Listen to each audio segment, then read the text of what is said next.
In the last talk, we were dealing with this notion of historical perspective and looking at how we got to the point where creative problem solving is so important in the 21st century.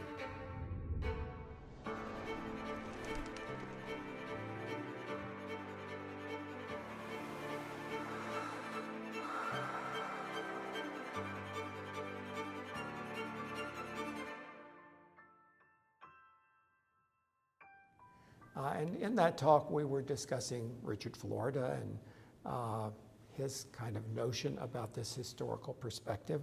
And the fact that, you can agree with Richard Florida, you can disagree with Richard Florida.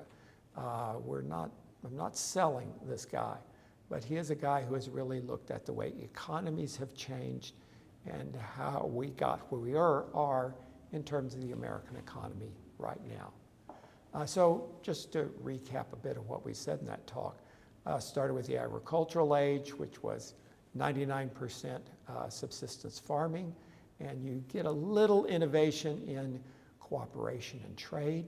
Then we moved to a mercantile age where we began to get now the yellow part of the pie chart there is merchants. And then there are, again, a little sliver of blue creative people there, but mostly it's green agricultural people. And the people who are creative here are inventing things like a better plow or a better carriage or a better loom. There was a need for innovation there. And then we moved from that to an industrial age where we now are beginning to agglomerate people into cities and make large factories. And now we're getting a lot of new inventions. We need a lot more creative people. That blue slice gets bigger. And they're making steam engines and furnaces and power looms and factories and processes for making things. And, that's important. But again, still see how many people are devoted to agriculture, still that large green area, a lot of merchants, and now a lot of people working in factories as industrial workers.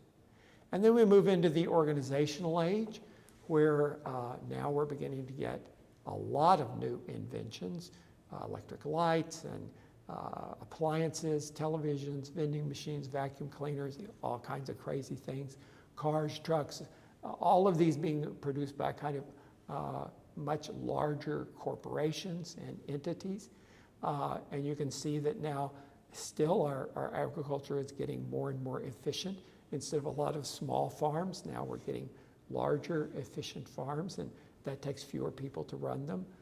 We're getting a larger merchant class there, a lot of trade and sales and so on going on. Still a large industrial class, but again, we're needing a larger creative segment than before.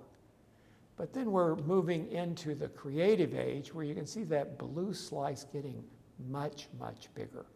And at that point, we're getting a lot of different kinds of creative people, musicians, scientists, researchers, university professors, technical geeks, architects, filmmakers, all of these different fields that are blossoming and becoming a much larger part of the economy.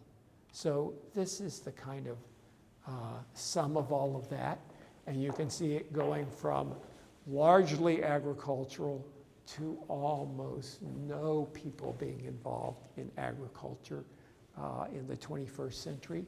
You can see only a tiny little sliver of a need for creative people, but then as the society advances and as we get different economic demands, we get a much, much larger portion of that pie that is the blue creative group of people. So that's just an economic analysis done by Richard Florida.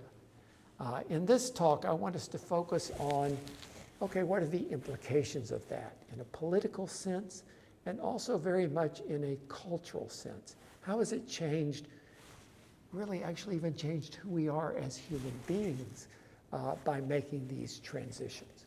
So at the very beginning in an agricultural age, and this is hard for us to put ourselves back in time, but think how small your world was when you were a subsistence farmer. Your primarily you just knew your family, and maybe there was an extended family you were a part of. You would have very little contact with anybody outside the immediate geography of your farm. So you have very few disruptive contacts. And this vernacular works very well. You've been building your house the way your father built his house and your grandfather built his house, and you just continue in that same tradition. There's nobody else injecting other ideas or stimuli. It's very, very consistent. You cook the same foods. Your family and your culture have always cooked, and they're very, very consistent. Your life is politically controlled by a monarch or a king. And you and everybody else in your strata basically has no power. And these people work their ass off. Oh my God, to just think of what it would have been to be a subsistence farmer there. I mean, they're working 7 days a week, and they're working long hours. And it is physical labor. So their life and their position in the world is just so different from what it came to be later. And politically, that meant that very few people had all the power, and most people had no power. Then in the mercantile age, you begin to get a few people move out of that pattern. And the merchants could actually accumulate a little bit of wealth, and that gave them some power. They also began to form guilds, so that collectively, groups of people began to have some power and could, because they controlled the distribution of goods, the people in charge, the monarchs, the kings, had to pay some attention to them. And then again, as we progress to the industrial age, now you get people leaving their very small world on their farm, moving to larger cities. There was a huge migration in the United States from the agricultural South to cities like Detroit and Chicago, where there were large factories. And then those people, as they got other influences, they began to want to have some power and some right. And because they could collectively join together, they could then get some power. There began to be the notion of democracy, beginning in places like America, but spreading to other places as well. And the idea that we have a right to have some say in our destiny. And there begins to be much more respect for the individual in that period. And then as we move to an organizational age, then that even expands more and more. Now you begin to get workers organizing into unions, and they begin to have power to negotiate their hours and their working conditions and their wages. You begin to get a much greater distribution of people enfranchised. Of course, you know, the slaves had been freed at that point. In the 1920s, you get the vote for women. It's hard to imagine, but you know, up until then, women were absolutely not enfranchised even to vote at that point. But as the kind of beginning of the organizational age there begins to be much more distribution of power to other groups, ethnicities, and other genders. And you begin to get a greater representation collectively, because there is an organizational age that you can plug into in that regard. And then in the creative age, it has just gone one step further.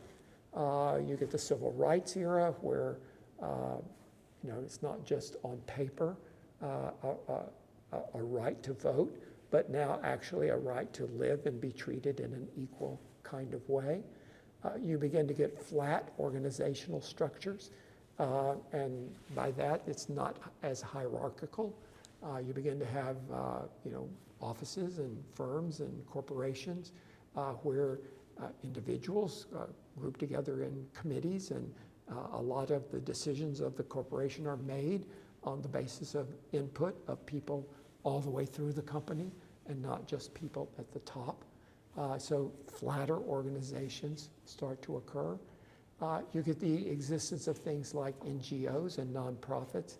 NGOs are non-governmental organizations some of these that have gotten very powerful and have done really remarkable things in the 20th and 21st century because the government wasn't doing them. In the organizational age, it would have been all about organizations like the government. In the creative age, maybe we don't need government to do that job. We can do it grassroots, do it in an entrepreneurial way by people that are just collectively coming together and getting the job done.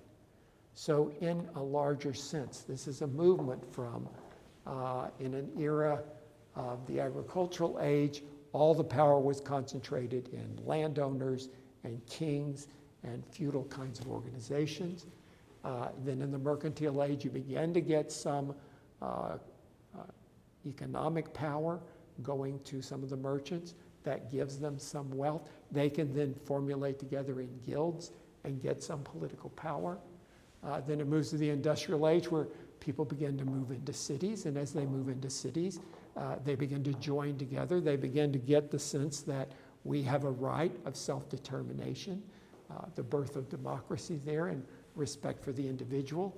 And then moving into an organizational age where as there begin to be structures for like universities where people can germinate ideas and collectively exert their power in that way, and greater diversity of people able to get powers like ethnicities and women. And then moving into a creative age where at least the implication here is that there's much more possibility.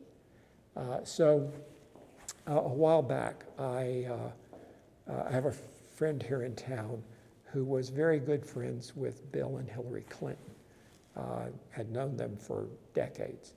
And so after Bill Clinton stopped being president in 2000, he came down and was visiting Roy, and Roy invited some people over, and he asked Bill to give a little talk. It was just supposed to be a few words, but Bill Clinton is not going to have a few words. It was quite a long talk. But it was really an interesting talk. So he was really talking about the difference in political power in the creative age. So he said, when I got to be president in 1992, I had these huge ambitions. There were things I wanted to accomplish. And I thought, I'm in a position to do this now. We can accomplish this. And with the old organizational age mindset, he could say, I'm the head of a very powerful government here. I can get things done. But remarkably, he said he couldn't get things done. It was very, very difficult in that position to really have the kind of sustainability goals and social goals and healthcare goals and things that he thought were really important to advance those in the ways he wanted to. And then in 2000, he stopped being president. And he started what was called Clinton Global Initiative. And this is a kind of mother NGO that helps to organize other NGOs, these nonprofits, that are centered around issues he cares about, issues about sustainability, issues about healthcare. And he says that in the 21st century, you can have a bigger impact as a citizen than you can have as a president. That it's really, that's where the action is. That's where things are really being accomplished. And when you think about it, the whole AIDS epidemic and horrible, horrible things were happening in the 70s, 80s, into the 90s in AIDS. How did we get that, not cured, but under some control? And it really wasn't that the government did that. It wasn't that the great pharmaceutical company did that. It was really a lot on people like Elizabeth Taylor, because her friend Rock Hudson died of AIDS. And she said, I'm going to raise the money, and we're going to get this done. It was people like Bono, who said, I'm going to have concerts. I'm going to raise a ton of money. I'm going to make this a visible issue, and we're going to get this done. It's people like Angelina Jolie, who used her visibility and her her power as a creative individual to call attention to things that she thought were important. And over and over and over again, that's what happens in the 21st century. The power has morphed into something that's available to a much larger population of people. So, if we think of that as a change in the 21st century, as a signal of the creative age, that we're able to distribute political power much more broadly, then let's look at another set of issues, a set of issues around how is the social or cultural context different in the 21st century and in the creative age. And again, starting from the agricultural age, again, there would have been small groups of people. You're really just know the people in your immediate geography. You're not exposed to much culture. I mean, maybe you have a religion that you're a part of, but you certainly wouldn't know much about other religions or other people or other values. You're pretty much in a consistent bubble. In the mercantile age, you'd begin to get the formulation of, because a mercantile economy requires towns, villages, markets where you can take your goods, and that would begin to give an opportunity for maybe, you would go in on Saturday and do your shopping and stay overnight and go to church on Sunday morning and become a part of that cultural group that was there in that small town. Again, very strong segregation of classes, but there was some interaction and some broadening of people's exposure to other culture. And then in the industrial age, there are these mass migrations to cities, and you're beginning to get very disparate people who are now thrown together in these melting pots in major industrial cities. And you begin also to get then a critical mass of people that can support concerts and can support art museums and can support other kinds of cultural manifestations that wouldn't have existed before. And then by the time you get to an organizational age, now you really get that melting pot.